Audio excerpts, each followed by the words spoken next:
Itaasan, siya'y papurihan, ngayon at magpakailanman. Umawit ang daigdigan, lahat ng naroroon. Umawit ang sangkatauhan, purihin ang Panginoon.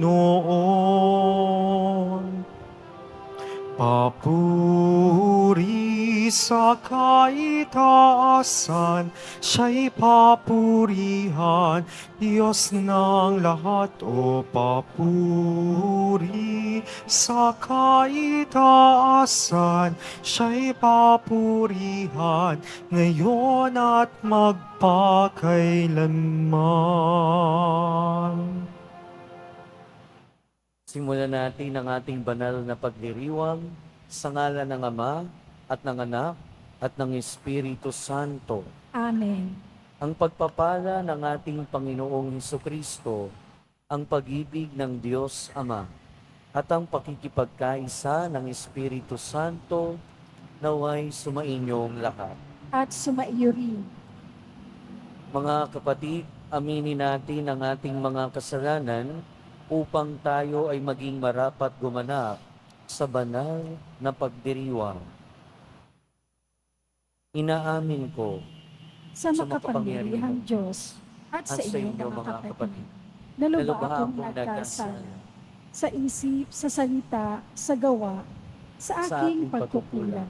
Kaya sinasamo ko sa mahal na Birheng Maria, sa lahat ng mga anghel at mga banal, at sa inyo mga kapatid, na ako'y panalangin sa ating Panginoong Diyos. Kaawaan tayo ng makapangyarihang Diyos, patawarin tayo sa ating mga kasalanan, at patnubayan tayo sa buhay na walang hanggan. Amen. Panginoon, kaawaan mo kami. Panginoon, kaawaan mo kami. Kristo, kaawaan mo kami. Kristo, kaawaan mo kami. Panginoon, kaawaan mo kami. Panginoon, kaawaan mo kami. Manalangin tayo.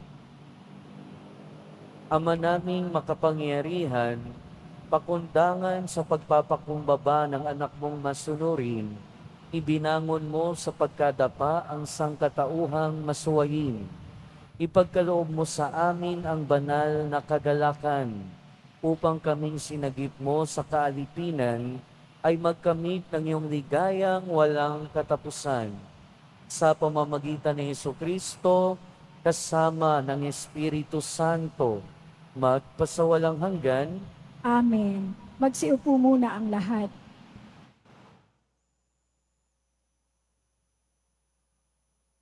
Pagbasa mula sa aklat ni Propeta Hosea.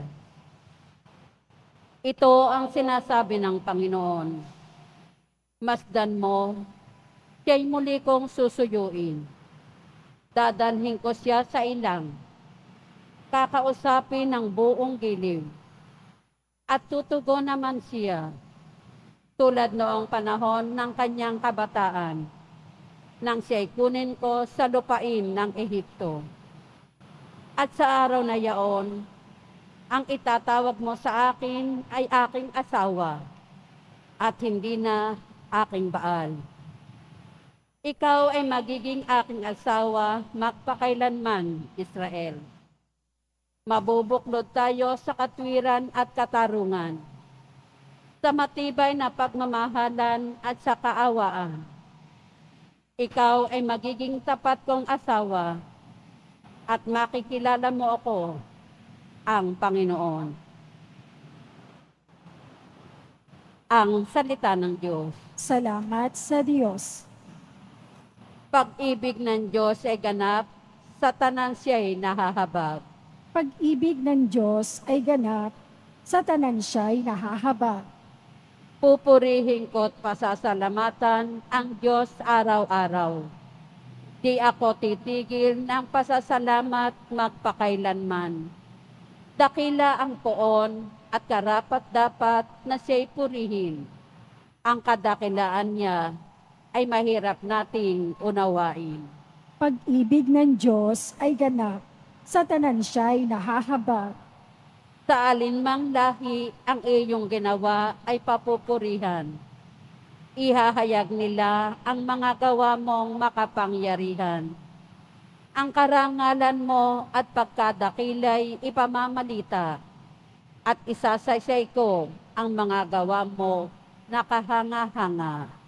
Pag-ibig ng Diyos ay ganap, sa tanan siya'y nahahabag. Ang mga gawa mong makapangyarihay ipamamalita.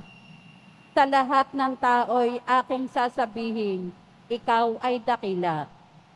Ihahayag nila ang lahat ng iyong mga kabutihan. Aawitin nila ang kabutihan mo't iyong kabaitan. Pag-ibig ng Diyos ay ganap, sa tanan siya'y nahahabag. Magsitayo na po ang lahat.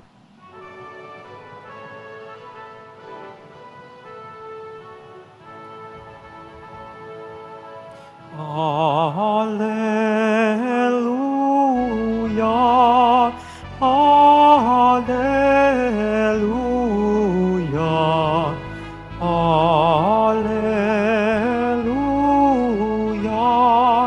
Alleluia.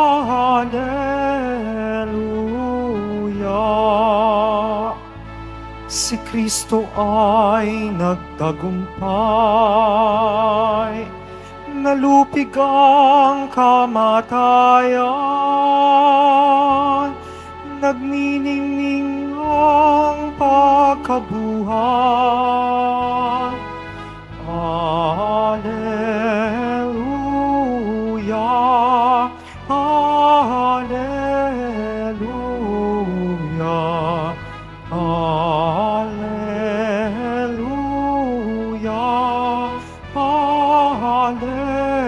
Alleluia.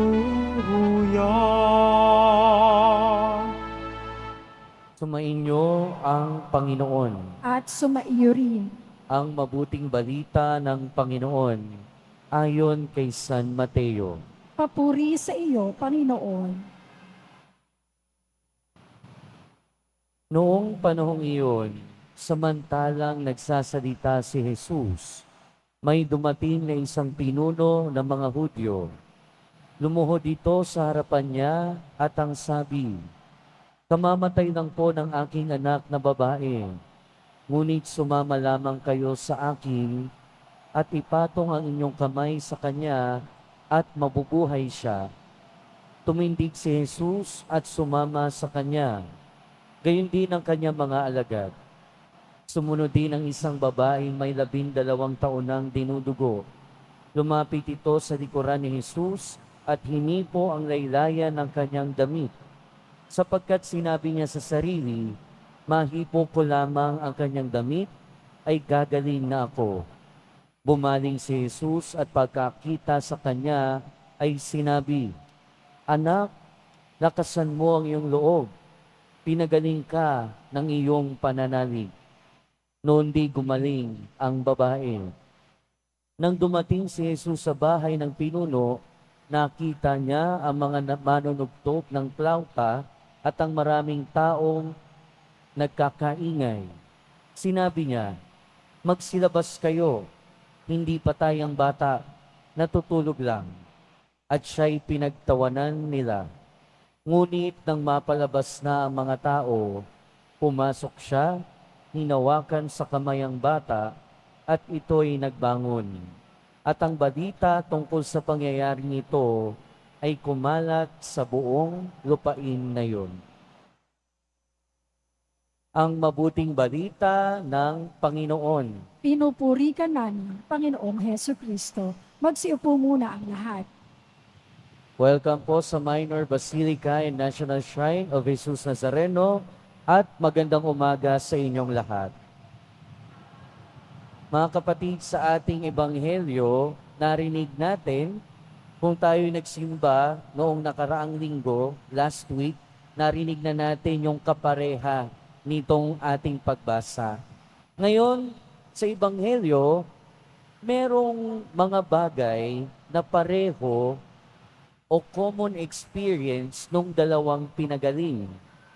Una, pareho silang halos wala ng buhay. O yung batang 12 years old talagang wala ng buhay. At yung isang babae, 12 taon nang dinudugo. At pag sa kultura ng mga Hudyo, kapag ang isang tao ay may sakit na merong dugo na lumalabas, tinuturo nilang madumi. Dahil pag nalagyan ka ng dugo, tuturing ka na madumi.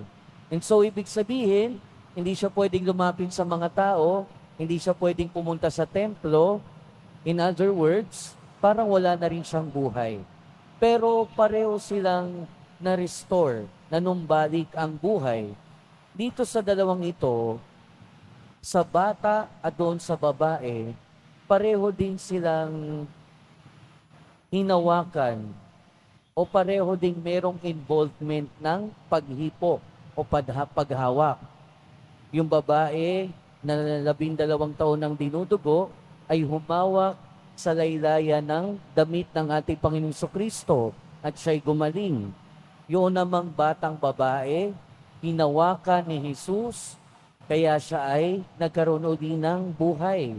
At yung paghipo, mga kapatid, nakikita natin dito na sa paghawak at paghipo, yung paghawak o paghipo ay nagiging instrumento ng kagalingan. At ito yung something na makakarelate tayo, lalo na yung mga deboto. Diba? Kaya nga tayo pumipila dyan sa likod para mahawakan, mahipo ang paa ng Poong Jesus Nazareno. Kaya nga diba, kung sa mga pumupunta tayo sa iba't ibang lugar, sa mga pilgrim sites, sa mga simbahan, hahanapin natin yung patron at hahawakan. Dahil umaasa tayo, hindi lang ng kagalingan, pero pati matupad ang ating mga kahilingan. Pero lagi nating tatandaan, ang nagpagaling sa babaeng ito at doon sa batang namatay na, ay hindi lamang yung paghawak. Naging instrumento, naging mahalagang bagay yung paghawak at paghipo. Pero ang nagpagaling sa kanila, lalo't higit, ay yung pananampalataya na merong kasamang pagtitiwala.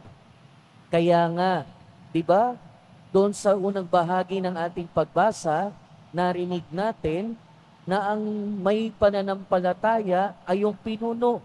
Kaya nga pinapunta niya ang ating Panginoong Jesucristo. Dahil naniniwala siya, unang-una, na kung mapapatungan ng kamay ng ating Panginoon yung kanyang anak, gagaling, muling mabubuhay ang kanyang anak.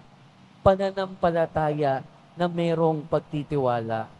At yung babae na dinudugo na 12 taon na, oo, humawak siya, pero ang nagpagaling sa kanya ay ang kanyang pananampalataya. Kaya nga sinabi ng ating Panginoon, pinagaling ka ng iyong pananalig.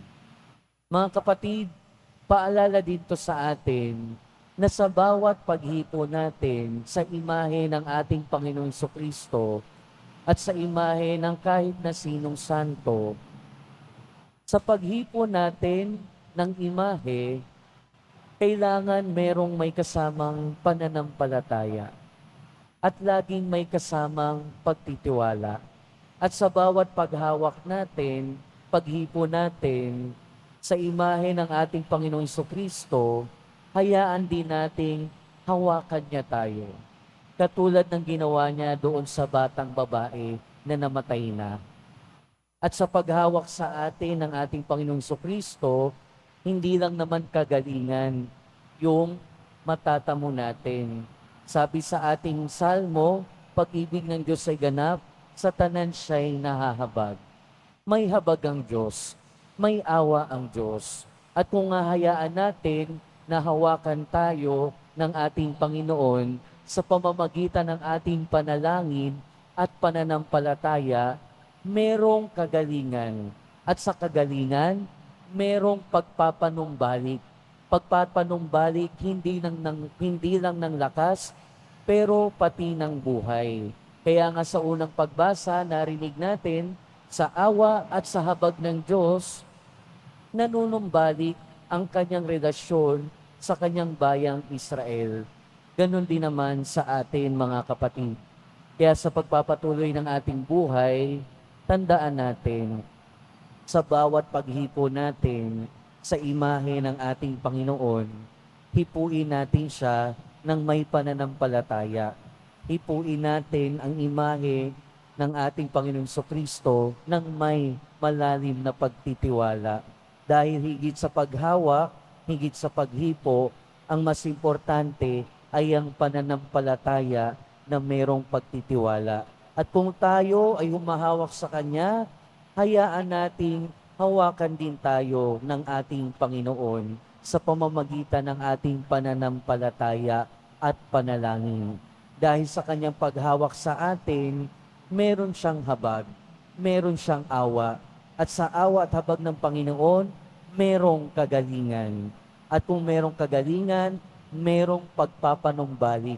Pagpapanumbalik, hindi lang ng lakas, pero pagpapanumbalik pati ng ating buhay, pati ng ating ugnayan sa ating Panginoon at sa ating kapwa.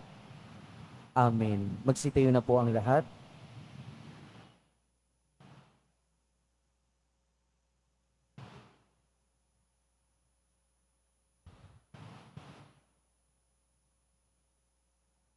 Minamahal po mga kapatid, hindi ninais ng Diyos ang ating kamatayan. Nilikha niya tayo para sa buhay, ngunit mas pinili natin ang kamatayan sa bawat pagkakasala natin. Si Kristong tagapagligtas ang nagbabalik sa atin sa buhay at lumalapit tayo sa Ama sa pamamagitan niya. Sa bawat panalangin ng ating itutugon, Ama ng buhay, pakinggan mo kami. Ama ng buhay, pakinggan mo kami. Ang simbahan naway maging tanda ng gawaing mapagpagaling ni Kristo sa pamamagitan ng pagmamalasakit sa mga may karamdaman sa katawan, isip at diwa. Manalangin tayo. Ama ng Ama ng buhay, pakinggan mo kami. Ang mga doktor at mga nurse at yaong nag-aalaga ng mga may sakit naway magpakita ng habag at kahinahunan ni Kristo sa pag-aaruga sa mga maliliit nating mga kapatid. Manalangin tayo. Ama ng buhay, pakinggan mo kami. Ang mga taong nagdurusa sa kahirapan, naway lumapit kay Jesus na naging hamak para sa atin. Manalangin tayo. Ama ng buhay, pakinggan mo kami. Ang mga pusong wasak, naway mapaghilom natin sa pamamagitan ng ating mabubuting gawa at salitang nagdudulot ng kasiyahan. Manalangin tayo. Ama ng buhay, pakinggan mo kami. Ang mga namayapa, naway masiyahan sa makinang nabukang liwayway ng buhay na walang hanggan. Manalangin tayo. Ama ng buhay, pakinggan mo kami. Diyos Ama, patuloy mo kaming hilungin sa lahat ng masama at hayaan mo ang iyong kabutihan ang magliwanag sa amin sa pamamagitan ng kapangyarihan ni Jesucristo na aming Panginoon. Amen. Magsiupo muna ang lahat.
Manalangin kayo mga kapatid upang ang paghahain natin ay kalugdan ng Diyos amang makapangyarihan.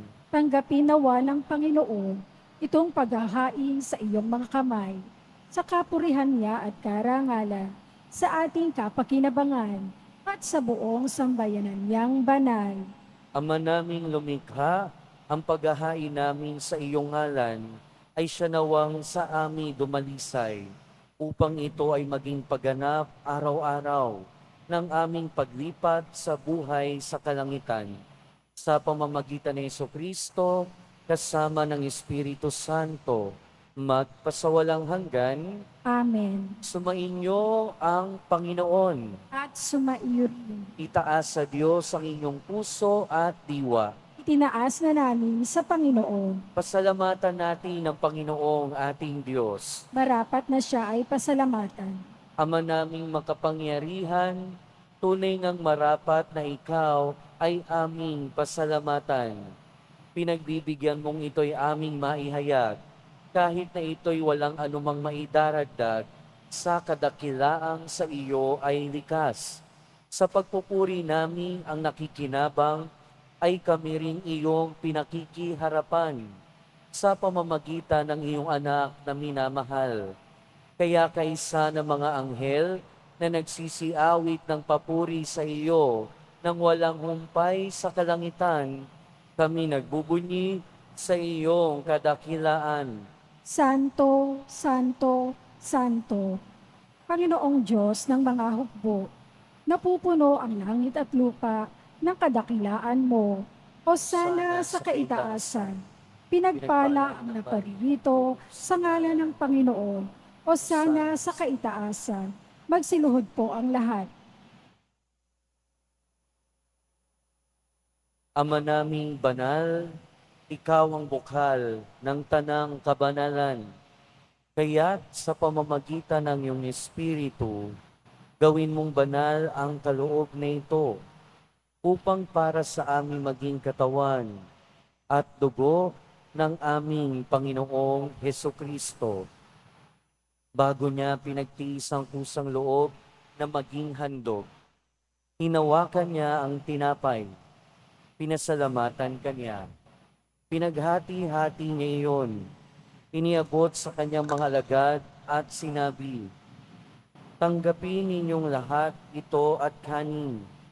Ito ang aking katawan na ihahandog para sa inyo."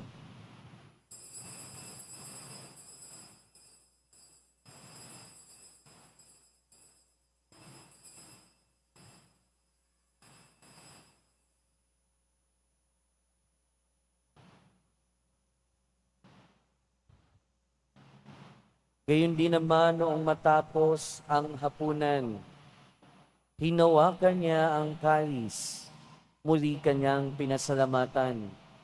Iniabot niya ang kalis sa kanyang mga alagad at sinabi, "Tanggapin ninyong lahat ito at inumin. Ito ang kalis ng aking dugo, ng bago at walang hanggang tipan.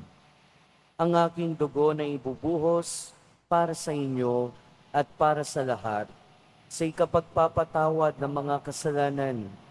Gawin ninyo ito sa pag-alala sa akin."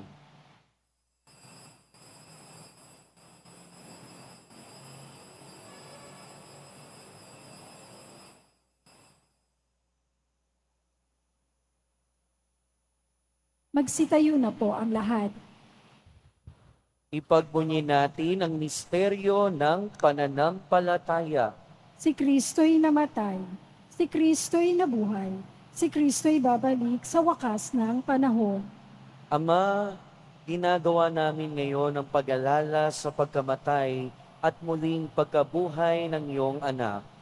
Kaya tiniaalay namin sa iyo ang tinapay na nagbibigay buhay at ang kalis na nagkakaloob ng kaligtasan. Kami nagpapasalamat dahil kami iyong minarapat na tumayo sa harap mo para maglingkod sa iyo. Isinasamo namin kaming magsasalo-salo sa katawan at dugo ni Kristo ay mabuklod sa pagkakaisa sa pamamagitan ng Espiritu Santo. Ama, lingapin mo ang iyong simbahang laganap sa buong daigdig. Puspusin mo kami sa pag-ibig kay San Francisco na aming Santo Papa at ni Jose na aming Obispo at ng Tanang Kaparian. Alalahanin mo rin ang mga kapatid naming nahimlay nang may pag-asang sila'y muling mabubuhay, gayon din ang lahat ng mga pumanaw. Kaawaan mo sila at patuloyin sa iyong kaliwanagan. Kaawaan mo at pagindapating kaming lahat na makasalo sa iyong buhay na walang wakas. Kaysa ng mahal na Birheng Maria na Ina ng Diyos, ni San Jose ang kanyang kabiyak ng puso, kaysa ng mga apostol, ni San Juan Bautista at ng lahat ng mga banal na namuhay dito sa daigdig ng kalugod-lugod sa iyo. Maipagdiwang nawa namin ang pagpupuri sa ikararangal mo sa pamamagitan ng iyong anak na aming Panginoong Hesukristo.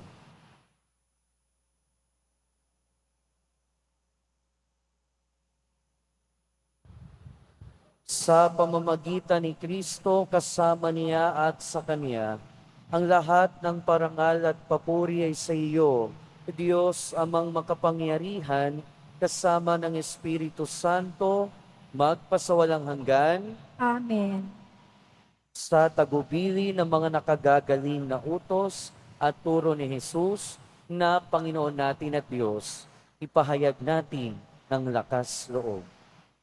Ama namin, sumasalangit ka, sambahin ang ngalan mo, mapasa amin ang kaharian mo, sundin ang loob mo, dito sa lupa para nang sa langit. Bigyan mo kami ngayon ng aming kakanin sa araw-araw, at patawarin mo kami sa aming mga sala, para nang pagpapatawad namin sa nagkakasala sa amin. At huwag mo kami pahintulot sa tukso, at iadya mo kami sa lahat ng masama.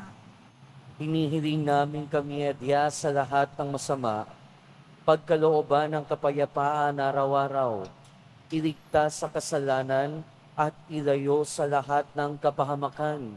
Samantalang aming pinananabikan ang dakilang araw ng pagpapahayag ng tagapagligtas namin si Hesukristo. Sapagkat iyo ang kaharian, at ang kapangyarihan, at ang kapurihan, magpakailanman. Amen. Panginoong Hesukristo, sinabi mo sa iyong mga apostol, kapayapaan ang iniiwan ko sa inyo. Ang aking kapayapaan ang ibinibigay ko sa inyo. Tunghayan mo ang aming pananampalataya at huwag ang aming pagkakasala. Pagkalooban mo kami ng kapayapaan at pagkakaisa ayon sa iyong kalooban, kasama ng Espiritu Santo, magpasawalang hanggan. Amen. Ang kapayapaan ng Panginoon ay laging sumainyo. At sumaiyo rin. Magbigayan kayo ng kapayapaan sa isa't isa. Peace be with you po. Peace be with you. Kordero ng Diyos, na nag-aalis ng mga kasalanan ng sanlibutan, maawa ka sa amin. Kordero ng Diyos, na nag-aalis ng mga kasalanan ng sanlibutan, maawa ka sa amin. Kordero ng Diyos, na nag-aalis ng mga kasalanan ng sanlibutan, ipagkaloob mo sa amin ang kapayapaan, magsiluhod po ang lahat.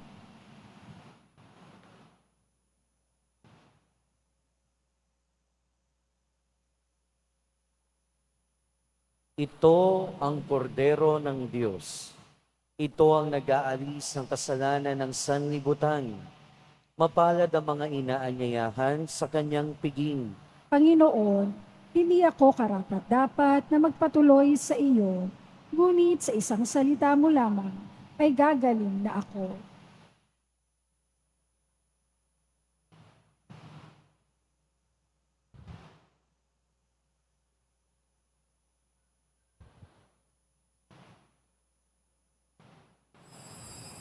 Para sa lahat ng tatanggap ng banal na komunyon, sasagot po tayo ng amen.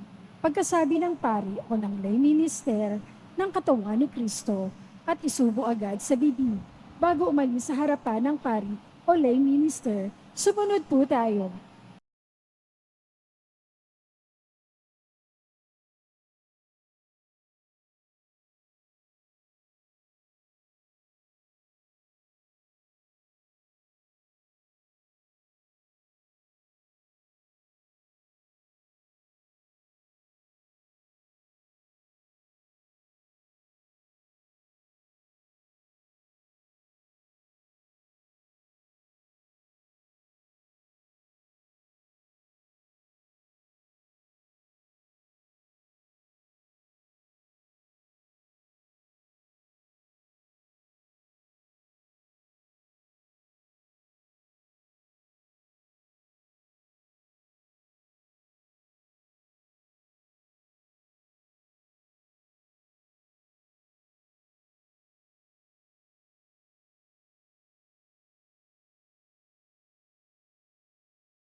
Manalangin tayo. Ama naming mapagmahal, kaming iyong pinapakinabang ay loobin mong laging lumingon sa pinanggalingan ng tinanggap namin ngayon para pagsaluhan sa pamamagitan ni Jesucristo kasama ng Espiritu Santo magpasawalang hanggan. Amen. Sumainyo ang Panginoon. At sumaiyo rin. Mahal na poong Jesus Nazareno, inihayag mo sa pamamagitan ng krus ang walang maliw na pag-ibig ng Diyos sa sangkatauhan. Pakinggan mo ang kahilingan ng iyong angkan na nagsusumamo sa iyo. Makamtanawa nila ang iyong katugunan at tanggapin ang kasagutan na may utang na loob na tinatanaw. Basbasan din po ninyo ang daladala nilang mga imahen at dasalan sa pamamagitan ng bendisyon na ito, naway maalala nila ang mga pangako nila noon sa binyag, na ikaw lamang ang kanilang iibigin at paglilingkuran bilang Panginoon, magpasawalang hanggan. Amen. At pagpalain kayo ng makapangyarihan at mapagmahal na Diyos, ng Ama at ng Anak at ng Espiritu Santo. Amen. Humayo kayong taglayang kapayapaan ng poong Jesus Nazareno. Salamat sa Diyos.